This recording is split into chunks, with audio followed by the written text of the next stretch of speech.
पौलुस के ऊपर क्या किया गया और स्तिफनुस के ऊपर भी क्या किया गया था। और स्तिफनुस ने कहा था, हे परमेश्वर मेरी आत्मा को ग्रहण कर, और मर गया था। और पौलुस ने अपना मुंह बंद रखा, क्योंकि वो जानता था कि मुंह में जिंदगी और मुंह में, अगर मैं मौत का अंगीकार नहीं करूंगा तो ये मुझे टच नहीं कर सकती। और इसलिए वो चुप रहा जब पत्थरवा किया गया। और पत्थरवा इतने ग्रेट लेवल का किया गया कि उन्हें लगा कि ये मर चुका है। उसका सिर फट गया होगा, उसका पेट फट गया, सिर फट गया, सब कुछ। लोगों को लगा कि ये हिला के देखा होगा, मर गया, डेड हो गया, उसको छोड़ के चले गए। चलो भाई मर गया, चलो अगला टारगेट ढूंढते हैं। और बाइबल कहती जैसे ही चेले उसके आसपास खड़े हुए, पौलुस खड़ा हो गया। इसलिए कहा जाता है संगति में फायर है, संगति में ताकत है। पौलुस अकेला जितना मर्जी सामर्थी था, पर संगति में जब वो खड़ा, संगति के अधीन आया, परमेश्वर ने उसके जीवन में काम किया। इसलिए इंपॉर्टेंट है संडे चर्च आना, थर्सडे चर्च आना और संगति का हिस्सा बनना।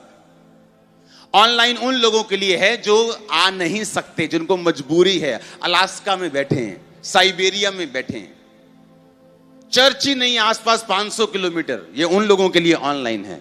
ये खुरला किंगरा में बैठे लोगों के लिए नहीं है। ये इधर नकोदर में बैठे लोगों के लिए नहीं है कि घर आलस की तरह बैठे हैं। और फिर हम ये सोचते हैं कि मुझे वही रिजल्ट चाहिए जो चेलों की लाइफ में था। पर क्या तुम वही कर रहे हो जो चेले करते थे?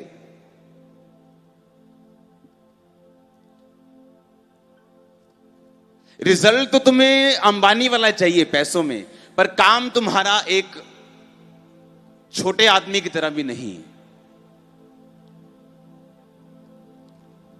चाहिए तुम्हें तुम्हारा परिवार जी उठे, तुम चाहते हो तुम्हारा भाई मसीह में आ जाए, तुम ये चाहते हो कि तुम्हारी बहन मसीह में आ जाए, तुम ये चाहते हो कि लंगड़े तुम्हारी मिनिस्ट्री से भी चलें, तुम ये चाहते हो कि मेरे पास भी लाखों लोग हों, परंतु तुम वो नहीं करना चाहते जो चेलों ने किया था।